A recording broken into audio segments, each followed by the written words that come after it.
Hi friends, welcome back to my YouTube channel. ಎಲ್ಲರೂ ಹೇಗಿದ್ದೀರಾ? ಇವತ್ತು ನಿಮಗೆ ನಾನು ಚಿಕನ್ ಬೋನ್ಲೆಸ್ ಮಸಾಲ ಉಂಡೆ ಹೇಗೆ ಮಾಡೋದಂತ ಹೇಳಿಕೊಡ್ತೇನೆ. ನಮಗೆ ಬೇಕಾಗಿರುವ ಬೋನ್ಲೆಸ್ ಚಿಕನ್ 3 ಈರುಳ್ಳಿ, 2 ಟೊಮ್ಯಾಟೊ, ಕೊತ್ತಂಬರಿ ಸೊಪ್ಪು, 1 ತೆಂಗಿನಕಾಯಿ, ಮೆಣಸಿನ ಹುಡಿ, ಅರಿಶಿನ ಹುಡಿ, chicken masala, ginger garlic paste ಇದೆಲ್ಲವನ್ನು ತೆಗೆದುಕೊಳ್ಳಿ ಮತ್ತು ನಮ್ಮ ವಿಡಿಯೋನ ಕೊನೆಯವರೆಗೂ ನೋಡಿ, ಸ್ಕಿಪ್ ಮಾಡದೆ. ಈಗ ನಾವು ರೆಸಿಪಿ ಮಾಡಲು ಸ್ಟಾರ್ಟ್ ಮಾಡೋಣ. ಮೊದಲಿಗೆ ಗ್ಯಾಸ್ ಆನ್ ಮಾಡಿ ಒಂದು ಪಾತ್ರೆ ಇಟ್ಕೊಳ್ಳೋಣ. ಆ ಪಾತ್ರೆಗೆ ಸ್ವಲ್ಪ ಎಣ್ಣೆ ಹಾಕಿಕೊಳ್ಳೋಣ. ಆ ಎಣ್ಣೆ ಕಾದ ನಂತರ ನಾವು ಸ್ಲೈಸ್ ಮಾಡಿಕೊಂಡಿರುವ ನೀರುಳ್ಳಿಯನ್ನು ಹಾಕಿ ಫ್ರೈ ಮಾಡ್ಕೊಳ್ತಾ ಬರೋಣ. ಈಗ ನೋಡಿ, ಈ ನೀರುಳ್ಳಿ ಫ್ರೈ ಆಗ್ತಾ ಇರೋ ಹಾಗೆಯೇ ನಾವು ಸ್ವಲ್ಪ ಉಪ್ಪನ್ನು ಸಹ ಆ್ಯಡ್ ಮಾಡ್ಕೊಳ್ಳೋಣ.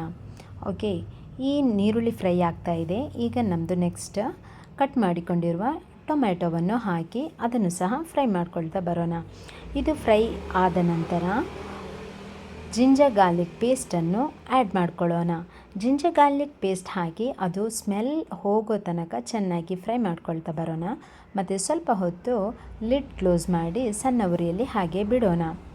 ಓಕೆ, ಈಗ ನೋಡಿ, ನಮ್ಮದು ಈ ಟೊಮ್ಯಾಟೊ ಮತ್ತು ನೀರುಳ್ಳಿ ಚೆನ್ನಾಗಿ ಮೃದುವಾಗಿದೆ. ಅದಕ್ಕೆ ಮೆಣಸಿನ ಹುಡಿ, ಅರಿಶಿನ ಹುಡಿ, ಚಿಕನ್ ಮಸಾಲವನ್ನು ಸ್ವಲ್ಪ ಆ್ಯಡ್ ಮಾಡಿ ಅದರ ಸ್ಮೆಲ್ ಹೋಗೋ ತನಕ ಚೆನ್ನಾಗಿ ಫ್ರೈ ಮಾಡ್ಕೊಳ್ತಾ ಬರೋಣ. ಅದು ತಳ ಹಿಡಿಯದಂತೆ ಸ್ವಲ್ಪ ನೀರನ್ನು ಆ್ಯಡ್ ಮಾಡಿ. ಇನ್ನು ಜಾಸ್ತಿ ನೀರು ಆ್ಯಡ್ ಮಾಡೋಕ್ಕೆ ಹೋಗಬೇಡಿ. ಈಗ ನೋಡಿ, ಮಸಾಲೆ ರೆಡಿ ಆಗ್ತಾ ಇದೆಯಲ್ವ, ಅದಕ್ಕೆ ನಮ್ಮದು ಬೋನ್ಲೆಸ್ ಚಿಕನನ್ನು ಆ್ಯಡ್ ಮಾಡಿ ಮಿಕ್ಸ್ ಮಾಡ್ಕೊಳ್ಳೋಣ. ಓಕೆ, ಈಗ ಈ ಚಿಕನ್ ಚೆನ್ನಾಗಿ ಮಿಕ್ಸ್ ಆದ ಮೇಲೆ ಅದನ್ನು ಬೇಯಲು ಬಿಡೋಣ. ನೋಡಿ, ಇದಕ್ಕೆ ಸ್ವಲ್ಪ ಉಪ್ಪನ್ನು ಆ್ಯಡ್ ಮಾಡ್ಕೊಂಡಿದ್ದೇನೆ. ಮತ್ತು ರುಚಿ ನೀವು ನೋಡ್ತಾ ಇರಬೇಕು, ಉಪ್ಪು ಬೇಕಾ ಬೇಡವಾ ಅಂತ ಹೇಳಿ. ಈಗ ನಾವು ಹೇಳ್ತೀವಿ 1 ಸ್ಪೂನು 2 ಸ್ಪೂನ್ ಅಂತ. ಆವಾಗ ನೀವು ಅಷ್ಟೇ ಹಾಕಿದರೆ ಅದಕ್ಕೆ ಸಾಲಲ್ಲ ಅಲ್ವಾ. ನೀವು ಆವಾಗ ಸ್ವಲ್ಪ ಟೇಸ್ಟ್ ಮಾಡಿ ನೋಡಬೇಕು, ಮತ್ತು ನಿಮಗೆ ಗೊತ್ತಿರತ್ತಲ್ವಾ.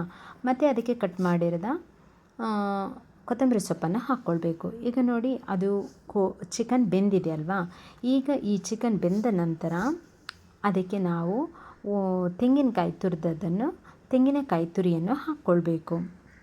ಅದನ್ನು ಚೆನ್ನಾಗಿ ಮಿಕ್ಸ್ ಮಾಡಿದ ನಂತರ ಈಗ ನಮ್ಮದು ಮಸಾಲೆ ರೆಡಿಯಾಗಿದೆ. ತುಂಬ ಟೇಸ್ಟಿಯಾಗಿರುತ್ತೆ, ತುಂಬ ಈಸಿನೂ ಇದೆ. ನೋಡಿ, ನೀವು ಟ್ರೈ ಮಾಡಿ ನೋಡಿ. ನಿಮಗೆ ಇಷ್ಟ ಆದರೆ ನಮಗೆ ಕಮೆಂಟ್ ಮೂಲಕ ತಿಳಿಸೋದನ್ನು ಮಾತ್ರ ಮರಿಬೇಡಿ. ಈಗ ಇದನ್ನು ಸ್ವಲ್ಪ ಹೊತ್ತು ಹಾಗೆ ಲಿಡ್ ಕ್ಲೋಸ್ ಮಾಡಿ ಸೈಡಲ್ಲಿ ಇಟ್ಕೊಳ್ಳೋಣ.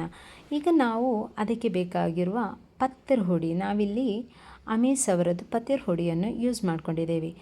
ಇದು ರೈಸ್ ಫ್ಲೋರ್ ಅಂತ ಹೇಳ್ತೇವೆ ನಾವು. ಓಕೆ, ಇದಕ್ಕೆ ಉಪ್ಪು ಮತ್ತು ಸಾದಾ ನೀರು ಹಾಕಿ ಉಂಡೆಗಳನ್ನಾಗಿ ಮಾಡಿ ತೆಗೆದುಕೊಳ್ಬೇಕು. ನೀವು ಎಷ್ಟು ದೊಡ್ಡದು ಉಂಡೆ ಬೇಕೋ ಅಷ್ಟು ದೊಡ್ಡದು ಮಾಡಿ ತಗೊಳ್ಬೋದು. ಸಣ್ಣ ಬೇಕಾದಂತ ಹೇಳಿದರೆ ಸಣ್ಣದಾಗಿ ಸಹ ಮಾಡಿ ತಗೊಳ್ಬೋದು. ಈಗ ನೋಡಿ, ಆ ಉಂಡೆಯನ್ನು ಕೈಯಲ್ಲೇ ಹೀಗೆ ಮಾಡಿಕೊಂಡು ಅದರ ಒಳಗೆ ಮಸಾಲೆಯನ್ನು ಫಿಲ್ ಮಾಡಿ ಸ್ವಲ್ಪ ಕೈಗೆ ಎಣ್ಣೆ ಹಚ್ಕೊಂಡು ಚೆನ್ನಾಗಿ ಉಂಡೆ ಮಾಡ್ಕೊಳ್ತಾ ಬಂದು ನೀವು ಸೆಟ್ ಮಾಡ್ಕೊಳ್ತಾ ಬರಬೇಕು. ಇದನ್ನು ನಾವೇನು ಮಾಡಬೇಕಂತ ಹೇಳಿದರೆ, ನಮ್ಮದು ತಂದೂರು ಅಥವಾ ಸ್ಟೀಮರ್ ಅಂತ ಒಂದು ಪಾತ್ರೆ ಇರುತ್ತಲ್ವ, ಅದರ ಒಳಗಡೆ ಇಟ್ಟು 20 to 25 ಮಿನಿಟ್ಸ್ ನಾವು ದೊಡ್ಡ ಫ್ಲೇಮಲ್ಲೇ ಬೇಯಿಸ್ಕೊಳ್ಬೇಕು. ಒಳಗಡೆ ನೀರಿರುತ್ತಲ್ವ, ಏನೂ ಆಗಲ್ಲ. ಓಕೆ, ಈಗ ನಮ್ಮದು ಈ ಮಸಾಲೆ ಉಂಡೆ ರೆಡಿಯಾಗಿದೆ. ಇದು ತುಂಬ ಟೇಸ್ಟಿಯಾಗಿರುತ್ತೆ. ನೀವು ಮನೆಯಲ್ಲಿ ಒಂದು ಸಲ ಟ್ರೈ ಮಾಡಿ ನೋಡಿ ಈ ರೆಸಿಪಿನ. ಎಲ್ಲ ಮಕ್ಕಳು ಇಷ್ಟಪಟ್ಟು ತಿನ್ನುತ್ತಾರೆ. ಮತ್ತು ಸ್ಕೂಲು, ಲಂಚ್, ಯಾವುದೇ ಒಕೇಶನ್ಗೂ ಇದು ತುಂಬ ಸೆಟ್ ಆಗುತ್ತೆ. ಈ ವಿಡಿಯೋ ನಿಮಗೆ ಇಷ್ಟ ಆದರೆ ಲೈಕ್ ಮಾಡಿ, ಶೇರ್ ಮಾಡಿ, ಕಮೆಂಟ್ ಮಾಡಿ. ನಿಮಗೆ ಇನ್ನು ಬೇರೆ ಯಾವ ವಿಡಿಯೋ ಆದರೂ ಬೇಕಾದರೆ ನಮಗೆ ಕಮೆಂಟ್ ಮೂಲಕ ಹೇಳಿ, ನಾನು ಅದನ್ನು ಮಾಡಲು ಟ್ರೈ ಮಾಡ್ತೇನೆ. ಮತ್ತು ನಮ್ಮ ಚಾನಲನ್ನು ಸಬ್ಸ್ಕ್ರೈಬ್ ಮಾಡೋದು ಮಾತ್ರ ಮರಿಬೇಡಿ. Thank you.